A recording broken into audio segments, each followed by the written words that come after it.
Bem-vindos a mais um vídeo de Direito Constitucional. Neste vídeo vamos falar então do período democrático, do período social da Constituição Portuguesa, ou do constitucionalismo português, em que a Constituição Portuguesa a referir é a Constituição de 1976, aprovada a 2 de abril de 1976 e entrar em vigor a 25 de abril, simbolicamente. Mas antes de falarmos desta Constituição propriamente dita, é importante percebermos, depois da Revolução de 25 de Abril, que acontecimentos é que são importantes a referir para perceber, porque neste tempo, nestes 2 anos, entre 74 e 76, houve várias discórdias políticas, algumas delas mais violentas, houve alguns golpes de Estado, tentativas de golpes de Estado, e portanto vamos examinar alguns acontecimentos que levaram, por exemplo, à criação do Conselho da Revolução, mas também, por exemplo, a que este venha a ser extinto depois em 82. E vamos ver, por exemplo, o 25 de novembro, vamos ver o 11 de março de 75. E pronto, é basicamente isto. Vamos analisar estes acontecimentos e perceber porque é que aparecem, por exemplo, as plataformas de acordo constitucional, que impacto é que elas tiveram ou não, etc. Em primeiro lugar, a 11 de março de 1965, dá-se uma tentativa de golpe de Estado por António Spínola, que era da direita, e isto foi porque ele foi informado de que estava numa lista de pessoas que ia ser assassinada pela esquerda. E ele diz, não, vamos é fugir. E foge e tenta fazer um golpe de Estado e falha claramente, então simplesmente fugiu. Mas aqui ficou a saber-se, para o público, a direita tinha ido longe demais. O que legitima então a 14 de março, 3 dias depois de 65, lá está, institui-se o Conselho da Revolução. O Conselho da Revolução era um órgão político-militar com altas competências, lá está, militares, e no sentido dos militares eles até legislavam e no resto tinham competências consultivas que depois foram alargando também. A Constituição de 66 veio então a estabelecer uma revisão obrigatória em 82 para examinar o que se passava e também para extinguir o Conselho da Revolução, porque lá está, era apenas para garantir que a Revolução seguia o seu rumo e que não era desvirtuada para um novo Estado novo. Enfim, eu sou estúpido. E pronto, depois de 11 de março, o que importa referir também é 13 de abril de 1965, em que se dá a primeira plataforma de acordo constitucional. Neste sentido, o MFA, o Movimento das Forças Armadas, que foi quem liderou a Revolução de 25 de abril, e os partidos fazem então uma plataforma de acordo constitucional. E o que é que isto significa? Significa que eles disseram, olha, nós queremos que certas coisas estejam na Constituição, que certas coisas sejam mais ou menos assim, e os partidos assinaram em como quando fossem lá está a elaborar a Constituição, iriam cumprir esses princípios e essas normas. Então, a 25 de abril de 1965, dão-se as eleições para a Assembleia Constituinte, os partidos, lá está, pensam e tendem a cumprir o que estaria nessa plataforma de acordo, mas neste verão, ou seja, estávamos em abril, neste verão dá-se muita guerra política, alguma dessa guerra realmente física e não apenas no campo da discussão e das manifestações. E, portanto, chamou-se Verão Quente, podem pesquisar mais sobre o assunto, é relativamente interessante. A 25 de novembro, a extrema-esquerda tenta fazer um golpe de Estado, não se sabe ao certo que partidos estavam envolvidos, por exemplo, estima-se que estivesse o MRPP, o PCP inicialmente era para estar, mas depois não esteve, mas havia supostamente forças russas a apoiar isto tudo. Enfim, este golpe também falhou, tal como o de Spínola, e neste momento os extremos são bem assim. Percebeu-se que a esquerda também tinha ido longe demais e, portanto, a esquerda radical não funciona, a direita radical não funciona e os partidos, o PS, o PSD principalmente, que estavam mais no centro, já tinham um bom resultado eleitoral e ganharam agora essa legitimidade acrescida de claramente nós somos a alternativa. Nós somos a única alternativa. E pronto, o 25 de novembro falhou. Depois, a 25, 26 de fevereiro de 1976, houve uma revisão da plataforma de acordo constitucional. Perceberam que, de facto, a esquerda estava demasiado radical, podemos tirar aqui alguns princípios, os militares também estavam infiltrados, blá blá blá. Então fazem a segunda plataforma de acordo constitucional, que é uma revisão da primeira, mas não deixa de ter algumas diferenças. A 2 de abril, então, portanto, 2 meses depois desta revisão, é aprovada a Constituição e a 25 de abril de 76 entra em vigor. Tem então um caráter pós-revolucionário, nota-se que é depois da Constituição, que é depois da Revolução, e um caráter compromissório também. É importante distinguir aqui o que é compromissório e factício, porque ambas podem ser debatidas aqui. Compromissória é uma Constituição que tem princípios divergentes e até contraditórios. Por exemplo, a nossa Constituição tinha princípios liberais, a Declaração Universal dos Direitos do Homem, o direito à propriedade, o direito à dignidade humana acima de tudo, enquanto que tinha outros princípios, como por exemplo o coletivo ser mais importante, tínhamos a irreversibilidade das nacionalizações, tínhamos princípios muito também socializantes. Então, quer os liberais, quer os socializantes, estão na Constituição, estão até hoje, apesar de alguns serem mais ou menos limados, outros serem removidos, mas estão lá todos e, portanto, diz que foi um compromisso entre as várias forças ideológicas e políticas. Por outro lado, uma Constituição pactícia, que a maior parte da doutrina não considera que exista nesta, mas que outros dizem que sim. É uma Constituição em que existem vários órgãos a fazer a Constituição e que eles acabam por de facto, concordar em alguma coisa e fazem um pacto.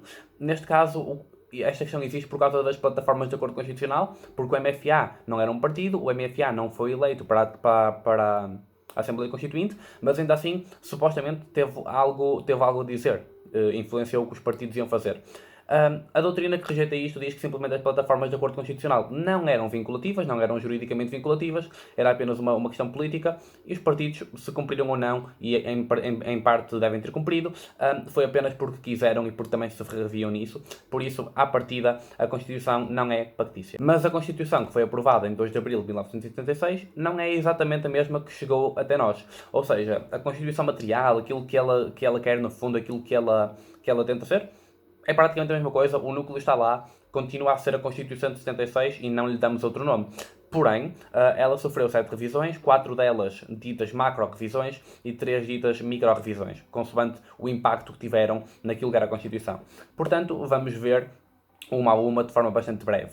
Em 1982, a tal única que era obrigatória e que era estipulada pela Assembleia Constituinte de 76, é uma revisão macro, extingue o Conselho da Revolução e depois incide muito na parte terceira da CRP, que é a parte política. Então, ela extingue o Conselho da Revolução, reduz as marcas ideológicas e conjunturais, ou seja, mais revolucionárias, pronto, lá está, de revolução.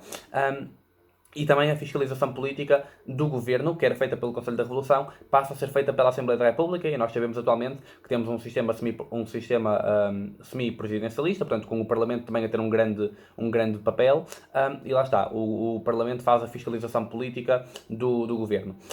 E a fiscalização da constitucionalidade passa para o Tribunal Constitucional, que é depois criado. Depois, em 1989, portanto, já tinham passado alguns anos, nota-se que é uma revisão ordinária, ou seja, se forem ver o 285, acho eu, número 2, não foi preciso a Assembleia utilizar os votos dos deputados para ter poderes extraordinários de revisão. Portanto, em 89 há outra macro-revisão sobre a parte 2 da CRP, que é uma parte mais dada à economia. Aliás, quando estudarmos Direito Económico vai ser na parte 2 que nos vamos focar, e estabelece então a economia de mercado. Isto é super importante, não só pelas minhas próprias ideias pessoais, mas porque nós aderimos à União Europeia, a CE ou UE, em 86. E agora, em 89, nós queremos estar de acordo com aquilo que a União Europeia defende e, portanto, e com aquilo que a CE defende, e portanto o que nós queremos é de facto ter uma economia mais aberta, baixar as nossas barreiras comerciais, dar mais iniciativa à iniciativa privada. E portanto, esta revisão foi principalmente isto, mas também, uma parte importante, instituiu o referendo como um instrumento nacional, ou seja, já podíamos levar questões a referendo. Quer a Assembleia da República e o Governo, quer os cidadãos por meios de iniciativa popular. Depois, 1992, temos uma micro-revisão, ou seja, já não é tão grande como as duas anteriores, já não extingue grandes conselhos da Revolução, já não muda de forma muito grande a nossa organização económica, mas era para nos podermos vincular ao Tratado da UE, o Tratado de Maastricht, que lá está, é quando passamos a chamar-lhe de facto União Europeia, e várias coisas mudam, mas isso daremos melhor em direito da União Europeia. Aliás, à altura em que vocês estão a ver isto, eu provavelmente estou a ter direito à União Europeia, pronto. Enfim. Depois, temos a revisão de 1997, também é uma macro-revisão, desculpem, e renumera muitos artigos, ou seja, temos a Constituição como nós vemos hoje, alguns artigos estão naquele número, mas muitos não estavam, e alarga também o sistema de atos legislativos. Depois, em 2001, temos uma micro-revisão para nos podermos vincular ao Tratado de Roma, que é o Tratado Constitutivo do Tribunal Penal Internacional. Assumo que algumas das nossas normas constitucionais não permitissem essa adesão, ou não permitissem o tipo de jurisdição que o Tribunal Penal Internacional deseja, e a Constituição foi então ligeiramente alterada, aliás, diz modificada, segundo a professora Luísa Neto, porque a alteração é muito maior, mas foi ligeiramente modificada para permitir então acomodar essa adesão. Em 2004 temos mais uma macro-revisão que introduz a autonomia legislativa regional, ou seja, os Açores e Madeira passam a ser regiões autónomas com assembleias legislativas regionais, e então passamos de ser um Estado soberano unitário para ser um Estado soberano unitário parcialmente regional. Lá está, com duas regiões autónomas, Açores e Madeira. Depois, em 2005, poderes extraordinários de revisão, porque lá está, não passaram 5 anos, e temos uma micro-revisão para permitir o referendo do Tratado Constitucional Europeu na Cimeira de Lisboa. Portanto, esse tratado seria para termos uma Constituição da União Europeia, mas os referendos noutros países, por exemplo, a Alemanha e França, penso eu, falharam e, portanto, também já não importava muito, mas a nossa Constituição teve essa revisão para permitir que nós fizéssemos o referendo cá.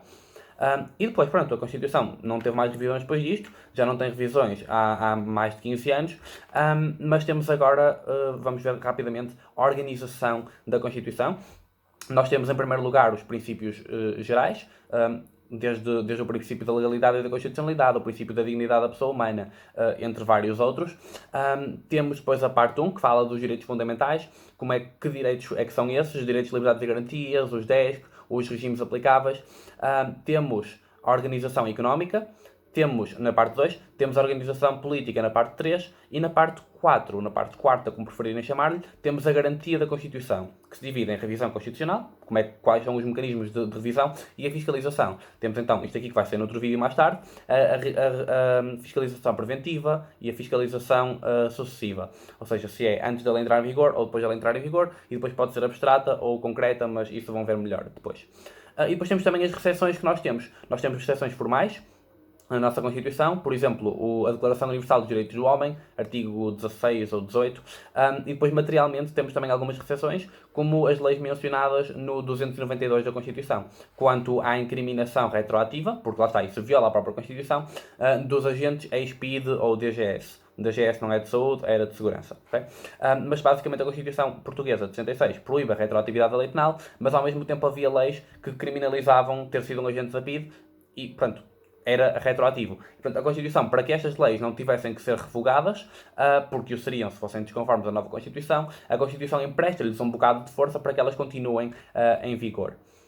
E pronto, por este vídeo é tudo. Obviamente poderíamos entrar mais em profundidade nesta divisão da Constituição, mas provavelmente ou haverá um vídeo para isso, ou poderão assistir mais tarde a uma conferência sobre a Constituição portuguesa em 30 minutos, que há várias dessas e a FDUP organiza, e talvez só faça uma, portanto logo vemos isso.